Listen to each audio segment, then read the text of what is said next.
Bismillahirrahmanirrahim. Ila hadratin Nabiyil Mustafa Muhammadin sallallahu alaihi wasallam. Kausan manusun hadzal kitab Fathul Qorib Abu Suja. Al-Fatihah. Bismillahirrahmanirrahim. Bismillahirrahmanirrahim. Qala al-mu'allif rahimahullah wa nafa'ana bi ulumi bidarin amin. Pada pertemuan kali ini kita akan mengaji kitab yaitu Fathul Qorib. Fathul Qorib yang kita kaji adalah matannya.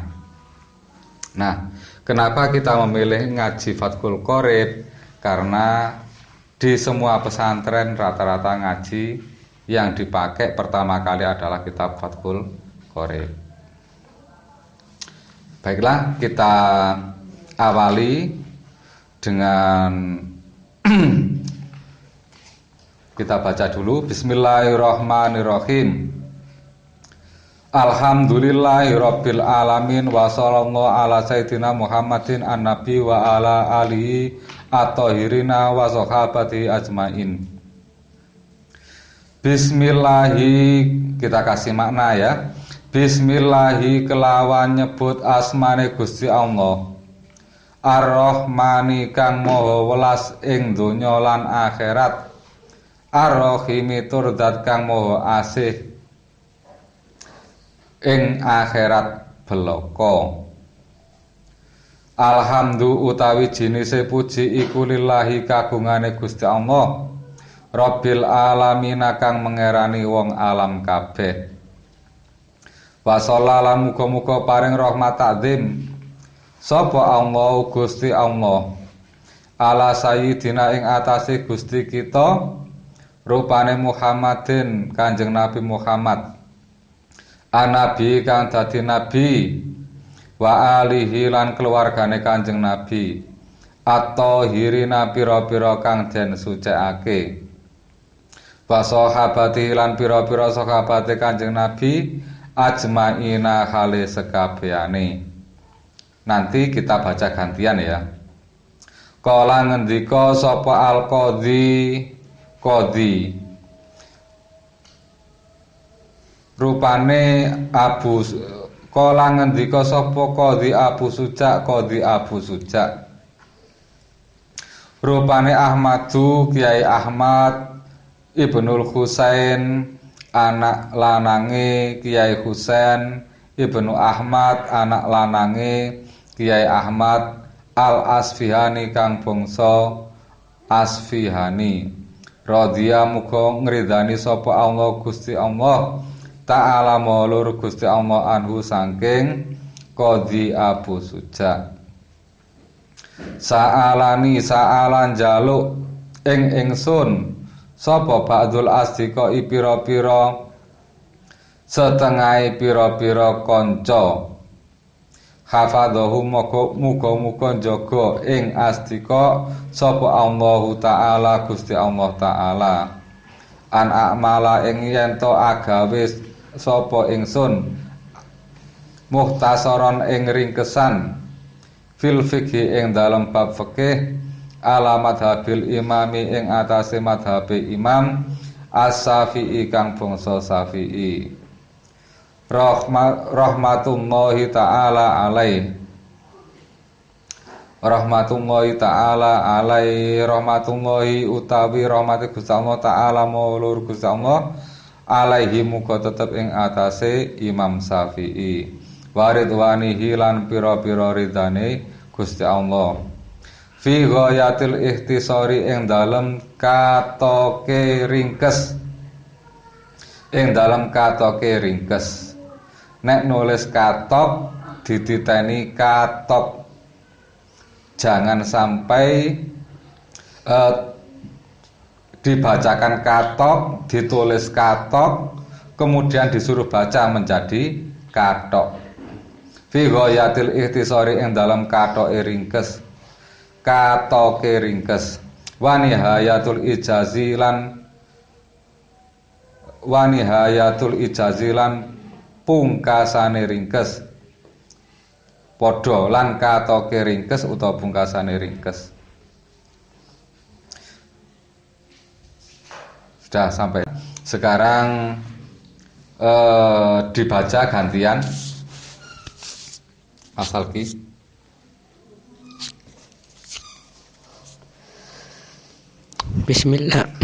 Bismillahi kelawan nyebut asmane Gusti Allah Ar-Rahmani kang maha welas ing dunya akhirat, Ar-Rahimi tur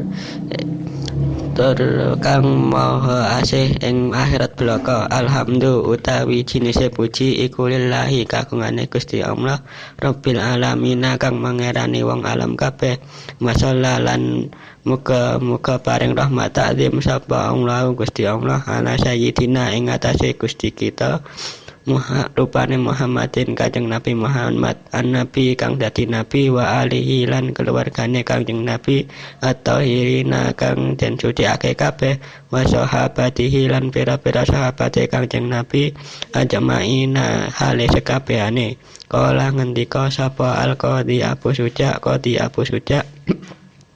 rupane Ahmadu Kiai Ahmad Ibnul Husain anak lanange Husain Ibnul Ahmadi anak lanange Kiai Ahmad Al-Asfihani kang bangsa Asfihani radhiya muga-muga paring ridha sapa Allah Gusti Allah taala maha luhur Allah anhu saking Abu Suja salane njaluk ing ingsun sapa Ba'dul Asdiqai setengah saking pira-pira kanca hafadha muga-muga jaga hum ing al-asdiqa sapa Allah Gusti Allah taala maha luhur Allah an amala ing yen ta agawe sapa ingsun muhtasiron ing ringkes muhtasaron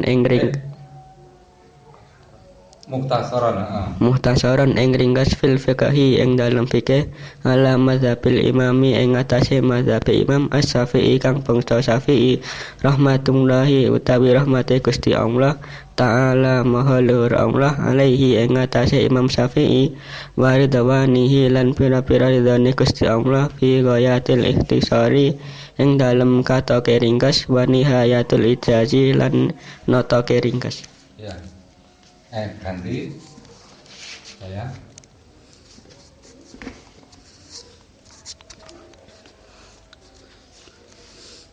Bismillahi kelawan nyebut asmane Gusti Allah Ar-Rahmani kang maha luhur ing donya akhirat Ar-Rahimi tur dat kang asih Ar-Rahmani dat kang maha welas Ar-Rahmani kang dat kang maha welas ing akhirat neraka Ar-Rahmani zat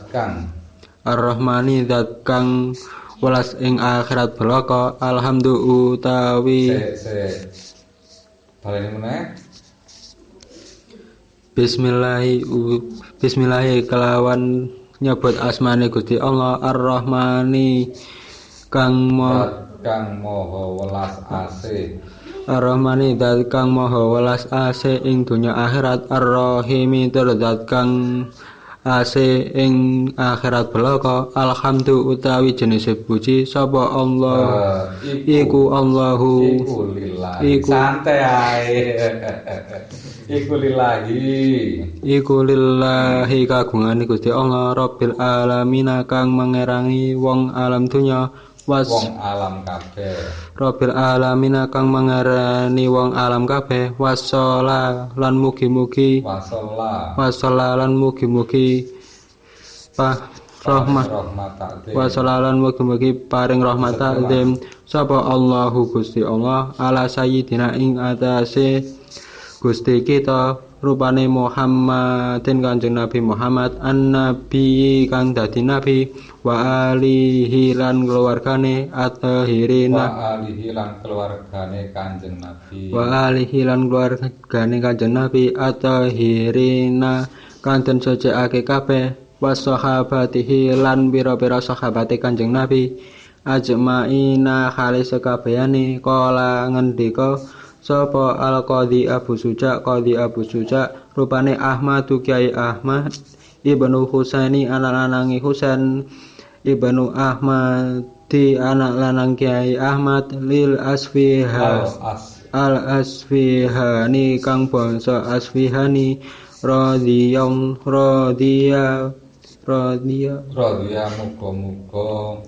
ngeridani Radhiya muga-muga ngridani sapa Allahu Gusti Allah taala kang luhur Gusti Allah anhu saking Abu Suja sa'alani njaluk sapa ingsun sapa badul asdiqai setengah pira-pira kanca hafadha muga njaga hum ing asdiqai sapa Allahu Gusti Allah taala kang maha luhur Gusti Allah an a'mala nyento agawe sapa ingsun muhtasaron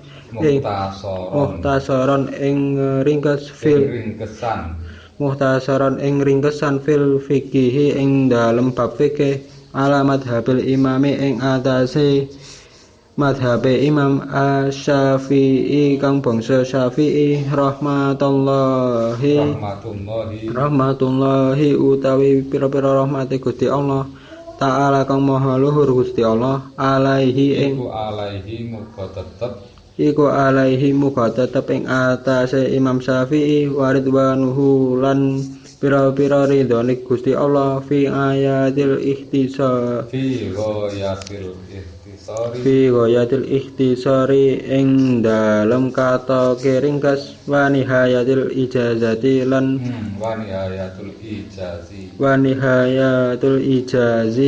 kata ringkas. Iya. Wes sakmono ae. Sudah, sekarang saya jelaskan pada pertemuan kali ini kita masih pertama kali ngaji Fathul Qorib. Semoga kita ngaji ini bisa berjalan lancar mulai awal hingga akhir, tidak ada halangan hingga khatam dan bisa melanjutkan ke kitab selanjutnya.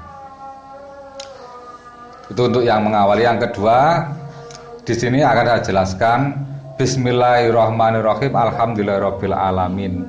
Di sini pengarang kitab Fathul Qorib mengawali pembahasan materinya tidak langsung pada bab inti yaitu kitab Thaharah, enggak, tapi dia mengawali dengan Bismillahirrahmanirrahim dan Alhamdulillahirabbil alamin, kemudian sholawat kepada Nabi, kepada sahabat. Diawali dengan seperti itu. Berharap apa? Karena dalam hadis dijelaskan bahwasanya segala sesuatu yang diawali dengan bismillah itu insya Allah urusannya tidak akan terputus. Sebagaimana putusnya orang yang terkena penyakit baros. Penyakit baros itu penyakit lepra sing tangane pedot-pedot itu. Putus-putus. Nah, insya Allah nek ngaji atau apapun yang diawali dengan bismillah itu tidak akan putus. Artinya bisa berjalan lancar. Nah, ini bukan pada saat ngaji saja, saat apapun kita disarankan untuk membaca bismillah untuk mengawali. Begitu juga Kiai Musoneb mengawali ngarang kitab ini tetap diawali dengan bismillahirrahmanirrahim. Kemudian memuji kepada Allah dengan mengucapkan alhamdulillahirabbil alamin. Seperti itu. Nah, alhamdulillahirabbil alamin itu memuji kepada Allah Ta'ala. Nah, tadi dibaca alhamdulillahi, alhamdu utawi jinise puji iku lillahi. Jenisnya puji itu ada 4, ada banyak, ada 4. Nomor 1, pujian Allah kepada Allah, pujian Allah kepada makhluk, pujian makhluk kepada Allah, pujian makhluk kepada makhluk. Nah, 4 jenis ini itu adalah 4 jenis pujian itu semuanya miliknya Gusti Allah. Seperti itu. Makanya memakai alhamdulillahirabbil alamin. Alnya itu al linafil jinsi, yaitu untuk menghabiskan jenis-jenis yang lainnya. Ini bakasane ilmu nahwu. Sudah. Kemudian sholawat.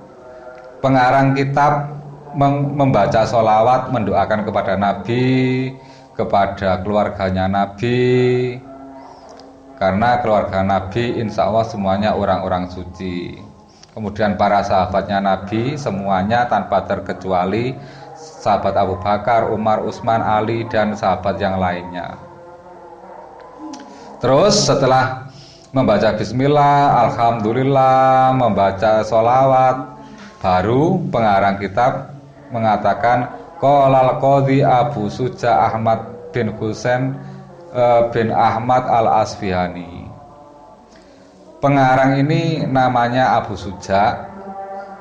Dia itu putra dari Kiai Ahmad, putra dari Kiai Husain, putra dari Kiai Ahmad lagi, yaitu berasal dari negara Asfihani. Asfihani itu wilayah mana? Ya silakan dicari di Google. Asfihani itu wilayah mana? Wilayah Jombang, apa wilayah Mojokerto, atau wilayah Timur-Timur? Yang jelas Al-Asfihani ini adalah orang Timur Tengah.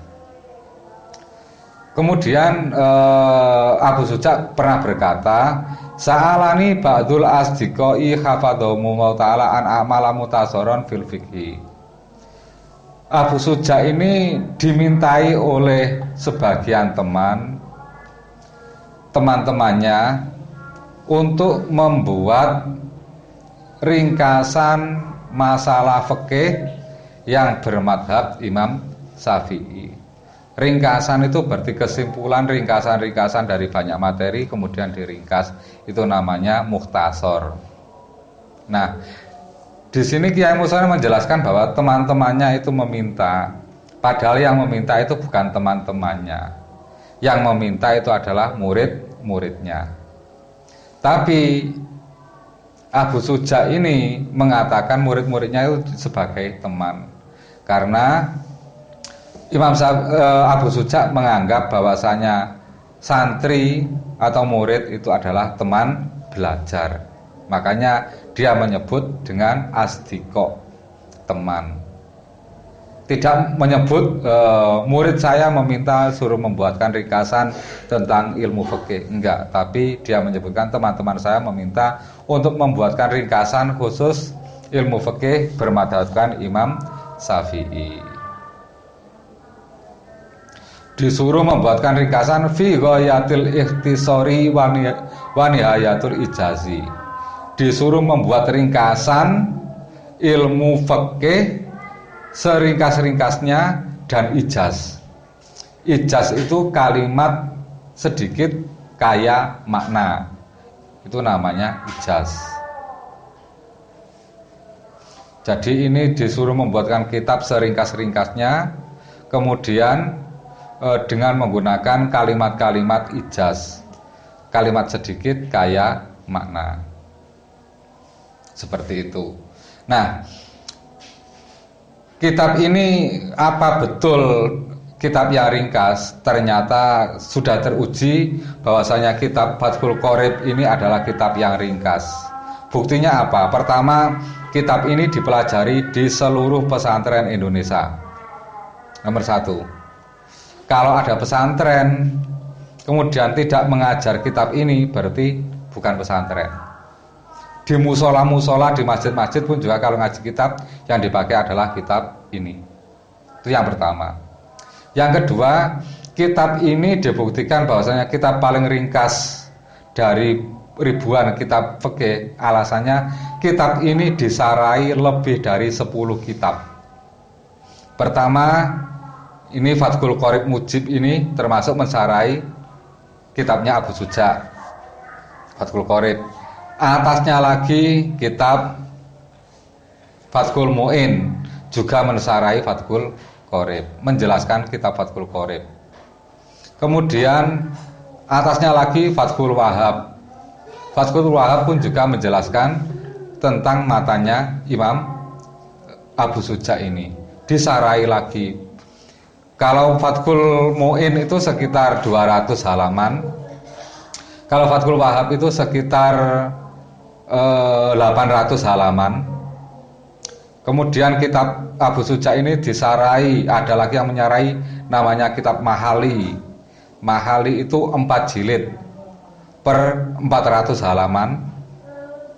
Kemudian kitab Kifayatul Ahyar, ini Kifayatul Ahyar, ini juga mensarai Fathul Qorib. Ini terdiri dari 2 juz. 2 juz. Ini menjadi berapa halaman ini? 300, sekitar 700 halaman. Dan kitab yang lain-lainnya masih banyak yang mengacu pada ringkasan dari Abu Suja. Karena sangat ringkas, banyak yang menjelaskan. Seperti itu. Jadi kitab Fathul Qorib, matan Fathul Qorib ini sudah teruji, ringkasnya itu sudah teruji, dibuktikan banyak kitab yang mensarai. Terus yang terakhir bahwasanya semua orang itu harus paham kitab fikih ini. Tanpa kitab fikih ini ibadahnya jelas tidak sempurna. Masalahnya kunci-kunci ibadah, aturan ibadah semuanya diatur dalam kitab Fathul Qorib. Bahkan ketika ada masalah apapun, rata-rata ulama itu larinya kepada kitab Fathul Qorib. Seperti itu. Wes, sampai di situ ada yang tanyakan, monggo. Tanya Pak Mas Gur. Iya. Sudah sekarang santai aja, gak usah serius-serius, nyantai aja. Gimana? Kalau mendengar penjelasan Pak Mas Gur, kitab Fathul Qorib ini sebagai dasar fikih. Ya. Yang paling mendasar lagi mungkin yang kitab apa mungkin yang lebih ringkas lagi. Iya. Itu pertanyaan pertama Mas. Iya. Pertanyaan yang kedua, teman-teman ada yang menyebutkan kitab Fathul Qorib, ada yang menyebutkan takrib ini. Iya. Berbeda atau ada persamaan? Iya. Gitu. Sudah. Sudah. Baik, saya jawab. Apakah ada kitab yang lebih ringkas dari Fathul Qorib? Jawabnya tidak ada. Kalau ada kitab yang lebih ringkas dari Fathul Qorib, tentu materinya tidak selengkap Fathul Qorib. Karena Fathul Qorib ini materinya lengkap, mulai dari bab sholat, kemudian bab zakat, puasa, haji, faraid, muamalah, kemudian perang, jihad, perbudakan, dan sebagainya lengkap. Kalau ada yang lebih ringkas, itu tentunya tidak selengkap Fathul Qorib. Jadi tidak ada. Kemudian kitab ini ada yang menyebutkan takrib, itu ada yang menyebutkan Fathul Qorib. Sebenarnya sama.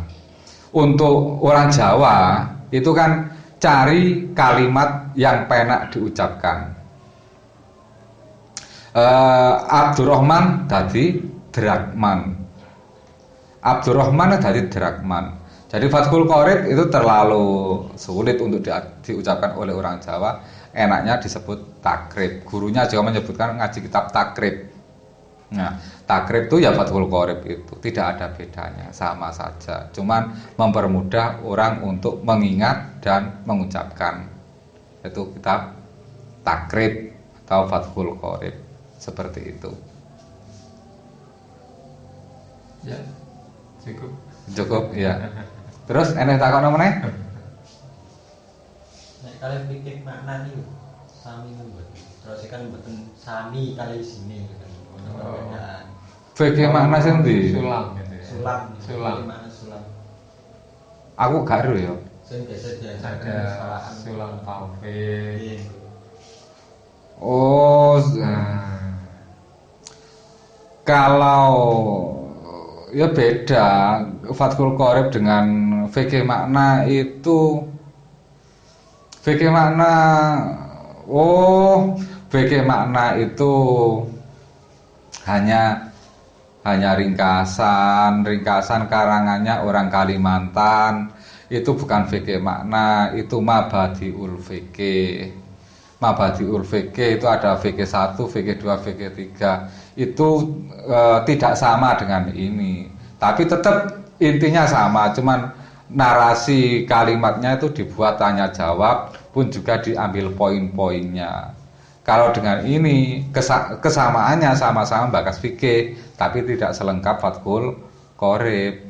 Ataupun fikih makna itu dia itu sudah paham Fathul Qorib, kemudian ngarang kitab sendiri disesuaikan dengan kebutuhan lingkungan, kemudian dia membuat yang ringkas lagi.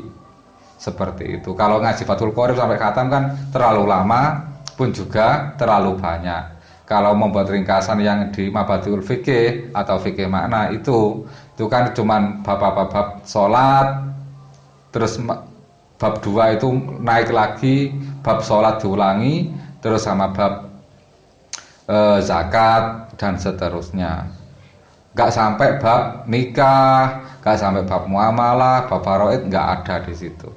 Cuman hubungannya sama sholat, zakat, puasa, itu aja. Sudah? Ada lagi yang tanyakan? Ya, ada lagi, satu lagi Pak Maksud. Iya. Tambah rokokan. Iya. Fikih itu membicarakan tentang hukum-hukum Islam. Apa bedanya dengan syariat? Nah, ada istilah syariat juga. Iya. Fikih dengan syariat itu perbedaan dan persamaannya. Iya.